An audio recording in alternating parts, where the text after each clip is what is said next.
जिस विषय में मैं आपसे बात करने वाला हूँ, मैं ये चाहता हूँ कि हमें पूरा इसका सिनेरियो मालूम हो कि ये कहाँ से शुरू हुआ, क्यों हुआ, आज उसकी महत्वता क्या है। क्या ये एक सिंपल रीति रिवाज है जो मुझे करना है क्योंकि आज से कुछ साल पहले ऐसा हुआ था, या मुझे ये क्यों करना है। आज इसका मतलब क्या है जो आप अपने हाथों में खजूरों की डालियों को लेके आए हैं। लूका 19 उसकी 28 से लेके 44 आयत तक हम पढ़ेंगे। जीसस क्राइस्ट के जन्म के 500 के करीब साल पहले एक भविष्यवाणी हुई थी जकरिया 9 उसकी 9 आयत में। वो भविष्यवाणी थी, उसको हम स्क्रीन के ऊपर पढ़ेंगे। हे सिय्योन, बहुत ही मगन हो, हे यरूशलेम, जय जयकार कर, क्योंकि तेरा राजा तेरे पास आएगा। वह धर्मी और उद्धार पाया हुआ है, वह दीन है और वह गधे पर वरन गधी के बच्चे पर चढ़ा हुआ आएगा। ये एक प्रोफेसी थी परमेश्वर के लिए। यीशु मसीह के जन्म के 500 साल पहले एक भविष्यवाणी हुई थी और कहा गया था कि तेरा राजा तेरे पास जब आएगा वो गधे के बच्चे के ऊपर चढ़ा हुआ आएगा। हे सिय्योन, बहुत ही मगन हो। आपको मैं इसकी हिस्ट्री बता देता हूं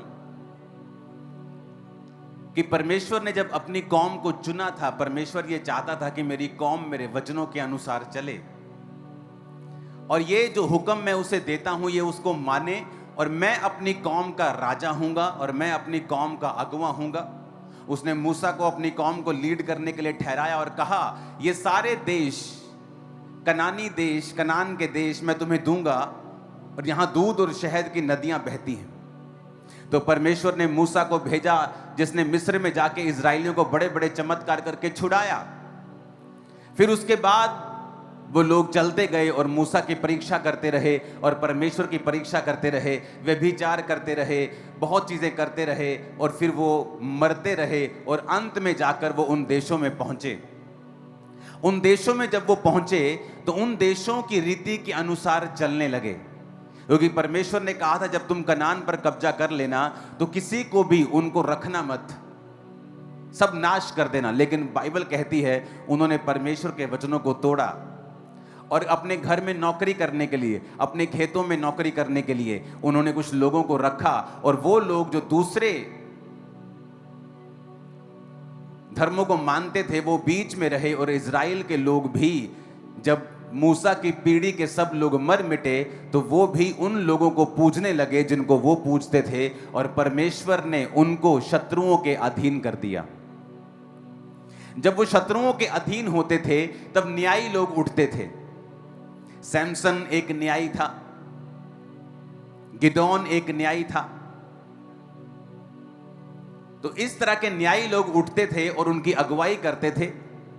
जब न्यायी मर जाता था, इजरायली फिर पाप करने लगते थे, व्यभिचार करने लगते थे, अलग अलग तरह की पूजा करने लगते थे, और परमेश्वर फिर नाराज होता था और उनको शत्रुओं के वश में कर देता था। फिर उन्होंने परमेश्वर से राजा मांगा और परमेश्वर उससे भी नाराज हुए, और प्रभु ने फिर उनको राजा दिया, शाऊल, और फिर उसके बाद दाऊद, जो परमेश्वर की मर्जी के अनुसार चला। लेकिन परमेश्वर उनसे नाराज था क्योंकि परमेश्वर खुद उनका राजा था। इसलिए परमेश्वर ने शमूएल से कहा, उन्होंने राजा मांगकर मुझे तुच्छ समझा है, मुझे निकम्मा समझा है, इसलिए तू उनको राजा दे दे, क्योंकि वो अन्य जातियों के अनुसार चलना चाहते हैं। पर उनको ये बता दे कि वो राजा उनके बच्चों से क्या क्या करवाएगा, वो उनकी जमीनों का टैक्स लेगा, वो सब कुछ उनके साथ करेगा। वो कहते हमें मंजूर है। और तब राजाओं का युग शुरू हुआ।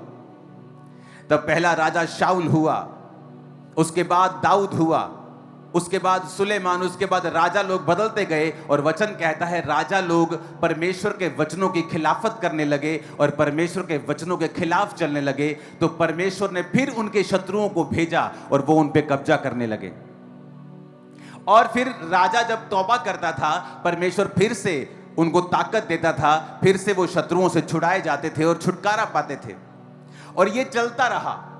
वो वो परमेश्वर के खिलाफ चलते रहे, परमेश्वर उनको माफ करता रहा, कुछ तौबा करते रहे, परमेश्वर फिर उनको रिस्टोर करता रहा।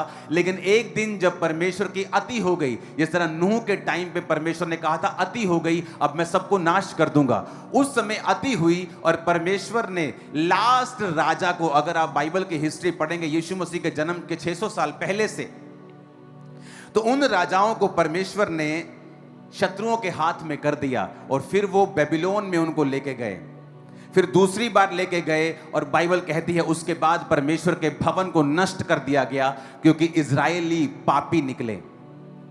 मैं ये हिस्ट्री क्यों बता रहा हूं, आपको अब समझ आएगा कि क्या पाम संडे के पीछे की क्या स्टोरी है। तो वचन ये कहता है कि जब वो वहां पे पहुंचे बेबीलोन में, तो भविष्यवाणी थी कि बेबीलोन से फिर वो वापस आएंगे क्योंकि परमेश्वर अपने लोगों की सुधि लेगा जब वो प्रार्थनाएं करेंगे। अपने पड़ोसी को बोलो, जब वो प्रार्थना करेंगे। ऊंची आवाज में बोलो, फिर से कहो अपने पड़ोसी को,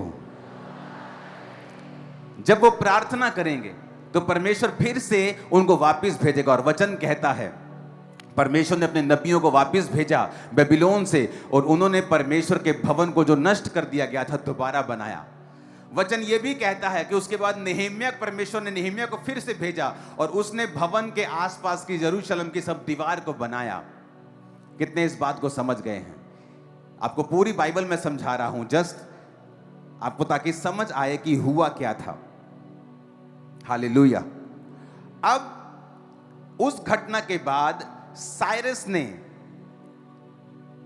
जब यरूशलेम में ज्यूज को भेजा, यीशु मसीह के 300 साल पहले अलेक्जेंडर ने फिर वहां पे राज्य किया। यीशु मसीह के 200 साल के करीब वहां पे सीरियन लोगों ने राज्य किया। यीशु मसीह के 167 साल पहले वहां पे सब कुछ बैन कर दिया गया। यीशु मसीह को मानना, यहोवा को मानना बैन कर दिया गया। यीशु मसीह के जन्म के 165 साल पहले यहूदी लड़े और अपनी इंडिपेंडेंस को वापस लिया। अब यहां से शुरू होती है स्टोरी। यीशु मसीह के 150 साल, 160 साल पहले यहूदी लोग वापस लड़े और उन्होंने अपनी इंडिपेंडेंस को वापस ले लिया। और वहां से हनुका फेस्टिवल जो यहूदी लोग मनाते हैं उसकी शुरुआत हुई थी। अब जब 100 साल बीत गए और वहां पे यहूदी लोग राज्य कर रहे थे, तो 2 भाई थे वहां पर, और जो वो 2 भाई थे वो यहूदी थे और उनके बीच में लड़ाई हुई कि अब यहूदियों का राजा जो था वो कौन बनेगा। और दोनों भाई यहूदी यहोवा को मानने वाले आपस में लड़ने लगे। और जब वो आपस में लड़ने लगे तो जो रोमन जनरल था, पोम्पी द ग्रेट उसका नाम था, उसने उनकी लड़ाई के बारे में सुना और दोनों भाइयों ने मिस्टेक ये की कि यहोवा को मानते हुए एक अन्य जाति रोमन जनरल को कहा। दोनों भाइयों ने अपनी अपनी जगह से चिट्ठी भेजी कि हम दोनों आपस में लड़ रहे हैं, मैं राजा बनना चाहता हूं, ये राजा बनना चाहता है, तुम मेरी ओर से लड़। और एक अन्य जाति राजे को अपने घर की सारी सिचुएशन बता दी। जब अन्य जाति राजे को सारी सिचुएशन मालूम हुई कि ये 2 यहूदी जिन्होंने यहूदा को अभी इंडिपेंडेंस लिए इजराइल को 100 साल हो गए थे, अब ये यहाँ पे लड़ाई शुरू हो चुकी, सिविल वॉर टाइप गृह युद्ध शुरू हो चुका है कि अब राजा कौन बनेगा। और उसने डिसाइड किया कि वो आएगा और कब्जा करेगा। और यीशु मसीह के जन्म के 6 दशक पहले उसने वहां पे कब्जा कर लिया। और वहां पर उस लड़ाई का फायदा उठा के कि एक भाई कह रहा है मेरी ओर से लड़, दूसरा कह रहा है मेरी ओर से लड़, और उसने दोनों के ऊपर कब्जा किया। और वहां से रोमन शासन की शुरुआत हुई, जिस शासन में प्रभु यीशु मसीह ने जन्म लिया। अब ध्यान से समझना, जब यहां पर आपको 60-70 साल हो चुके हैं रोमन शासन के अधीन, तब लोगों ने वचन को निकाला और वचन में लिखा था, देख सिय्योन मगन हो, क्योंकि जय जयकार कर, क्योंकि तेरा राजा तेरे पास आएगा। उनको मालूम था कि ये प्रोफेसी जो है अभी पूरी नहीं हुई है, क्योंकि कोई भी राजा गधी के बच्चे के ऊपर बैठकर हमारे पास नहीं आया है। उन्हें यह मालूम था कि अब हमसे गलती हो गई है कि हमने अपने दुश्मन को इनवाइट किया है, हमने एक अन्य जाति को स्वर्गदूतों का न्याय करेंगे हम, वचन कहता है। हम विश्वासी लोग स्वर्गदूतों का न्याय करेंगे। और इसलिए वचन कहता है, क्या तुम अपने झगड़ों का न्याय नहीं कर सकते हो? तुम अन्य जातियों को इनवाइट करते हो कि तुम्हारे झगड़ों का न्याय करें? क्या तुम्हें शर्म नहीं आती है? और वचन कहता है, लोगों को मालूम था ये प्रोफेसी के बारे में, क्योंकि ये यीशु मसीह के जन्म के 500 साल पहले लिखी गई थी। यानी जब ये हो रहा था रोमी शासन, ये उसके 450 साल पहले की बात है कि उसने कहा था, सिय्योन बहुत ही मगन हो, हे यरूशलेम जय जयकार कर, क्योंकि तेरा राजा तेरे पास आएगा, वो धर्मी उद्धार पाया हुआ, वो दीन है, वो गधे वरन गधी के बच्चे पर चढ़ा हुआ आएगा।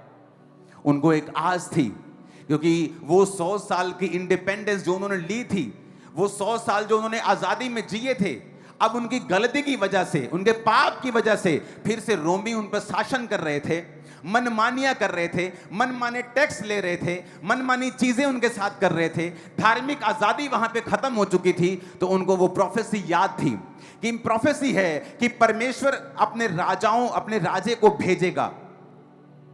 और इसीलिए जब प्रभु यीशु मसीह, लूका को पढ़ेंगे अब, लूका 19:28 कहता है, ये कहकर वह यरूशलेम की ओर उनके आगे आगे चला। जब वह जैतून नामक पहाड़ पर बैतफगे और बेतनिया के पास पहुंचा तो उसने अपने चेलों में से 2 को ये कह के भेजा, ऊंची आवाज में कहो हालेलुया।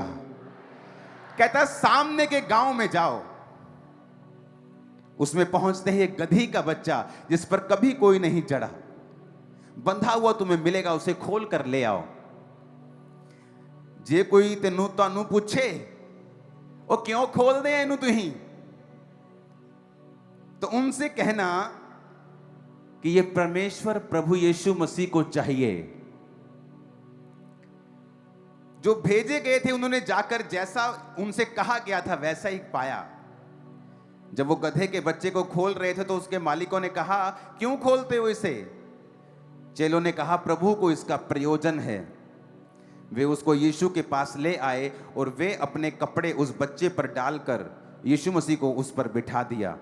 वह जा रहा था तो वह अपने कपड़े मार्ग में बिछाते जाते थे। निकट आते हुए जब वह जैतून पहाड़ की ढलान पर पहुंचा तो चेलों की सारी मंडली उन सामर्थ के कामों के कारण जो उन्होंने देखे थे आनंदित होकर बड़े शब्द से परमेश्वर की स्तुति करने लगे। धन्य है वो राजा जो प्रभु के नाम से आता है, स्वर्ग में शांति और आकाश मंडल में महिमा हो। तब भीड़ में से कुछ फरीसी कहने लगे, हे गुरु अपने चेलों को डांट। उसने कहा, मैं तुमसे कहता हूं यदि वो चुप रहे तो पत्थर चिल्ला उठेंगे।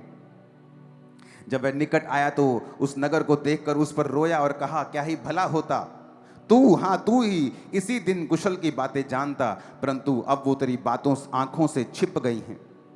क्योंकि वो दिन तुझ पर आएंगे कि तेरे बैरी मोर्चा बांधकर तुझे घेर लेंगे, चारों ओर से तुझे दबाएंगे और तुझे और तेरे बालकों को जो तुझ में है मिट्टी में मिलाएंगे और तुझ में पत्थर पर पत्थर भी ना छोड़ेंगे, क्योंकि तूने उस अवसर को जो तुझ पर कृपा दृष्टि की गई थी ना पहचाना। अब यहां पर प्रभु यीशु मसीह ने कहा, जाओ और सामने के गांव में जाओ और वहां पे तुम चौक में जाओगे तो गधी का बच्चा है तुम्हें बंधा हुआ मिलेगा। और जब तुम उसको कुछ मत पूछना किसी से, किसका बच्चा है, मालिक को मत ढूंढना, सीधा उसको खोलना शुरू कर देना। जैसे तुम खोलोगे तुम्हें लोग पूछेंगे, इस बच्चे को क्यों खोलते हो, कौन हो तुम? तो तुम उनको कह देना कि मुझे ये चाहिए बच्चा, मुझे प्रभु को इसका प्रयोजन है। और जब वो गांव में पहुंचे और बच्चे को खोलने लगे, जैसे ही खोलने लगे यीशु मसीह ने जो कहा था वो पूरा हुआ और मालिक की आवाज आई, ए क्यों खोल दे इनू, और प्रभु नु चाहिए भाजी।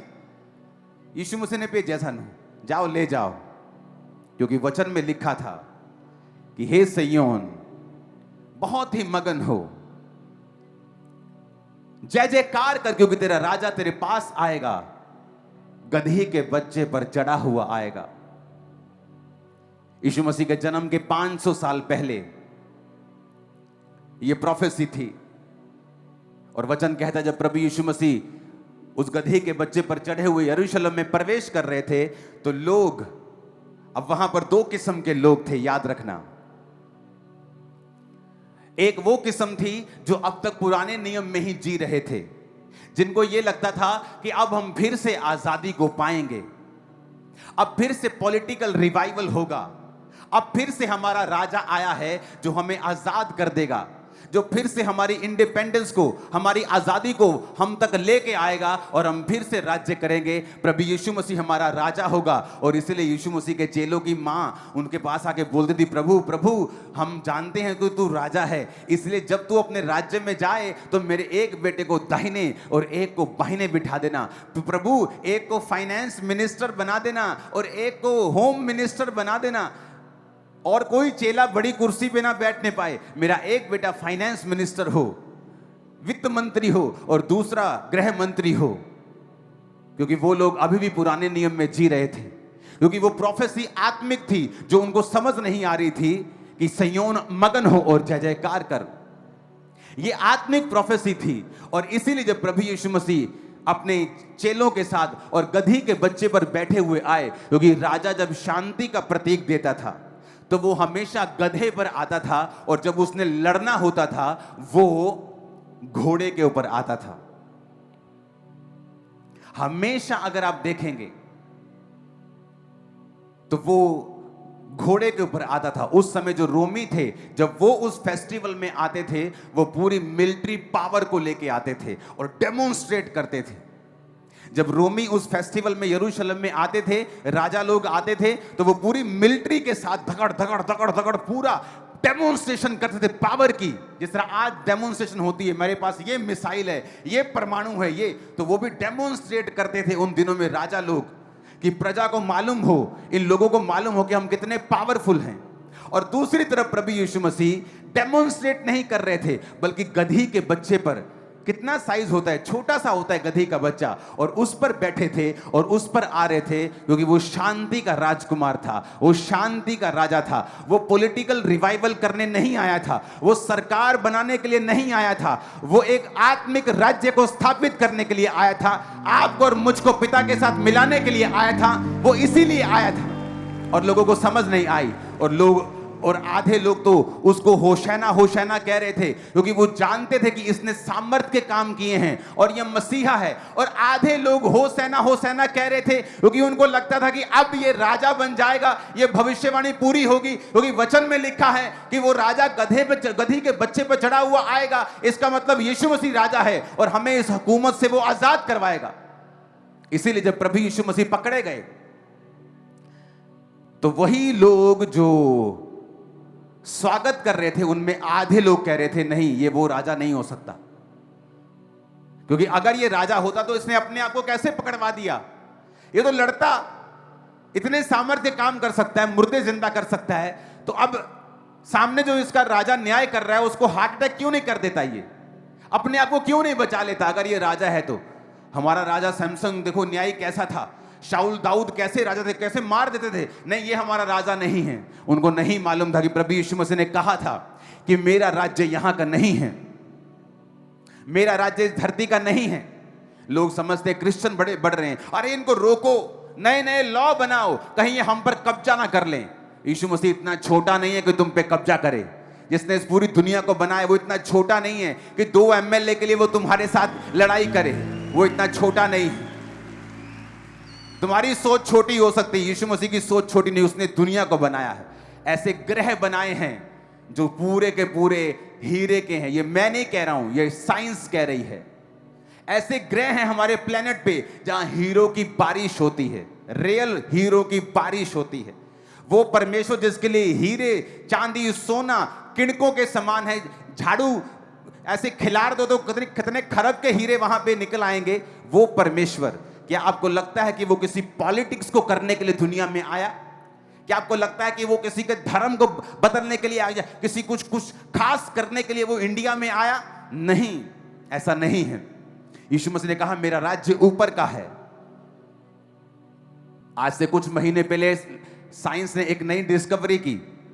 वो जब माउंट एवरेस्ट के ऊपर अपनी डिस्कवरी कर रहे थे और अपनी जांच कर रहे थे, उन्हें सी फॉसिल्स मिले, यानी वो जीवाश्म मिले जो समुद्र में मिलते हैं। बहुत हैरान हुए वैज्ञानिक, माउंट एवरेस्ट में सी फॉसिल्स क्यों मिल रहे हैं? मैंने कहा तुम लोग हैरान हो रहे हो, हम हैरान नहीं हैं, क्योंकि बाइबल की पहली पुस्तक के ही 7वीं 8वीं लाइन में लिखा है, परमेश्वर ने कहा पानियों को कि वो अलग हो जाएं, तब वो पानी अलग हो गए और पहाड़ बाहर आ गए, पृथ्वी बाहर आ गई, क्योंकि वो सब कुछ पानी के नीचे था। तुम्हें वो जीवाश्म मिलेंगे ही मिलेंगे, क्योंकि ये बाइबल की 8वीं लाइन में ही लिखा है। तुम हैरान हो गए, अभी तो 8वीं लाइन पढ़ी है तुमने, जब पूरी पढ़ लोगे ना यीशु मसीह के चेले बन जाओगे, ये मैं को गारंटी देता हूं। अभी तो 8वीं लाइन पढ़ी है।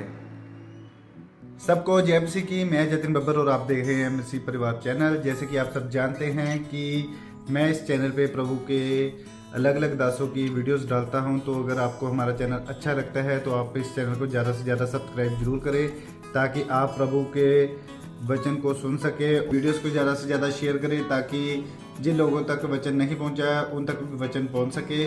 सबको जय मसीह की।